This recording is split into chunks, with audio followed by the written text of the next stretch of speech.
آج میں آپ کو کسی بھی خاص حاجت کے لیے، کسی بھی مقصد کے حصول کے لیے سورہ حشر کا ایک خاص طریقہ، ایک عمل آپ کو بتا رہا ہوں، اور بڑا آسان، ویری سمپل۔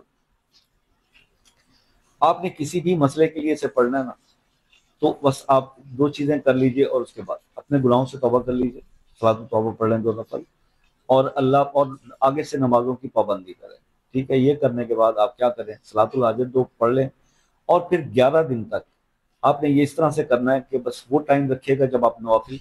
پڑھ سکیں، 2 رکعت نوافل نفل پڑھیں کسی بھی سورہ مبارکہ کے ساتھ حاجت کے لیے، اور اس کے بعد اول آخر 3 بار درود ابراہیمی یا کوئی بھی درود، ایک بار سورہ حشر کی تلاوت کر لیں، اور 11 دن تک کر لیں۔ آپ کا جو بھی مقصد ہوگا یا حاصل حاجت ہوگی، چاہے وہ کتنی بڑے سے بڑی حاجت یا کتنے بڑے سے بڑا مسئلہ ہی کیوں نہیں ہے، وہ انشاءاللہ اللہ کے حکم سے حل ہو جائے گا۔